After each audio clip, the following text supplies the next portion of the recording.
our players and coaches as we honor America with the playing of our national anthem, performed tonight by members of the Church of the Incarnation's Youth Choir under the direction of Gene DePiro.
Fantastic. And now let's meet tonight's starting lineups. First for the visiting Waynesboro Generals. Leading off, the shortstop from VMI, number Hello 20, and Seth welcome Buchanan. into CHO Airport Field. The rain couldn't stop us from playing some baseball here tonight in Charlottesville.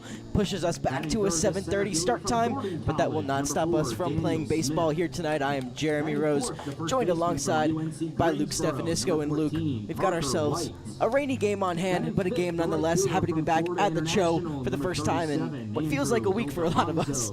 Well, to put it bluntly, the rain is trying to cool down the Tom Sox, who have been incredibly hot in their last 6 games. Won 5 of their last 6 and lost, coming in the second game of the doubleheader to the Culpeper Cavaliers, in which, again, that was a tough game. The Sox were really down a lot of pitchers. They kind of had to use some guys that hadn't pitched in a long time. Riley Rorty got the start in that game, and he was pretty good. So the Sox have been incredibly good in these past few games. One against Covington on Wednesday. That was a big win for the Sox. One of the 2 times they'll play the last time they'll play the Lumberjacks this season after the forfeit earlier on in the year. So they're coming up here and they're playing against a Waynesboro team that is probably the most familiar team to the Sox this season. They've played them twice, actually 3 times, sorry.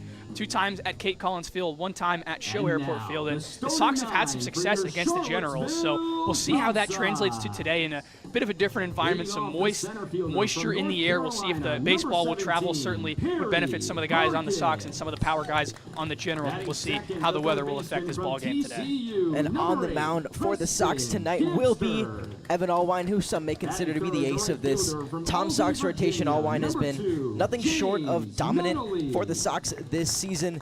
Luke, I know you've got his stats pulled up. Run me through what he's done so far this season. So he's only pitched in 3 games, which kind of seems a little crazy to think about calling him the ace. When you look at the stats from these games, he's pitched in 3 games, started 2 of them with a 2-0 record, 14 innings pitched, a 1.93 ERA, 16 strikeouts, only allowed 3 runs this season, with a batting average below 200 for the opposition. So he's really been able to kind of set up the Sox for success in the games that he's pitched, and he's been amazing in those games and amazing to watch and talk about on the broadcast. So hoping for another Evan Allwine masterclass today. And Allwine comes off of the back of a June 19th start that saw him get the win. He went 6 innings, only giving up 1 run, 6 hits, no walks, 9 strikeouts to his name. Those 6 innings and the 9 strikeouts were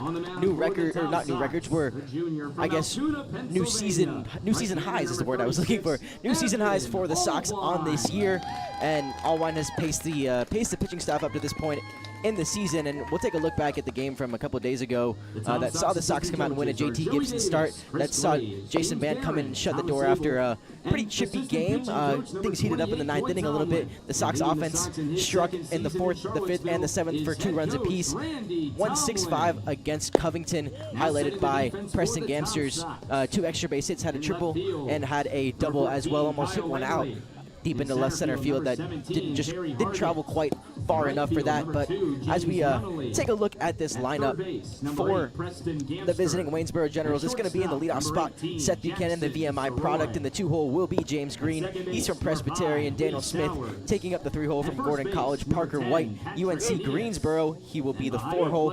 Andrew Ildefonso at 5. Noah Murray, the now UVA product, just recently transferred over from Duke University, announced that just a couple weeks ago. Lakin Tigner, George Mason, Kaiser Harrington in the 8-hole from Texas Arlington, and Jake Morgan, the Maryland catcher, takes up the 9-hole.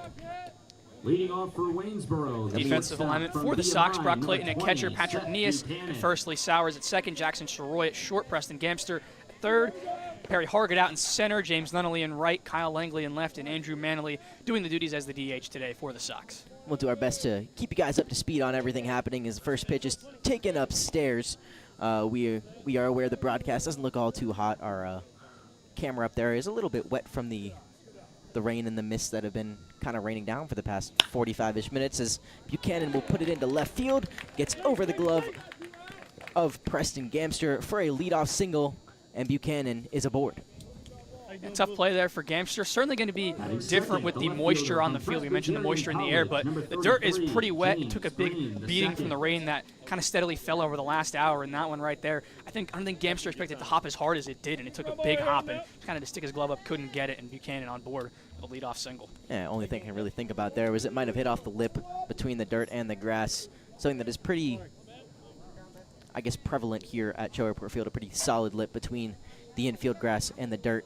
Just out beyond that, up now is the 2-hole hitter, James Green, as we already said, from Presbyterian. He will be out in left field for the Generals here tonight. 409 average to pace the way for the Generals this season. Been very effective offensively for them, been solid defensively out in the outfield as well. That one's upstairs, ball 2. Last night in the walk-off win for the Generals, he went 1 for 3, had a double, collected 2 walks as well. So Green been solid this season. He'll be up against Evan Allwine, who's been solid as well.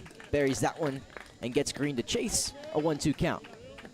Allwine's off-speed stuff works so well with his fastball, and the fact that there isn't that much of a speed difference makes it very deceiving to see the speed difference that does show up with the changeup and with the other off-speed stuff he provides.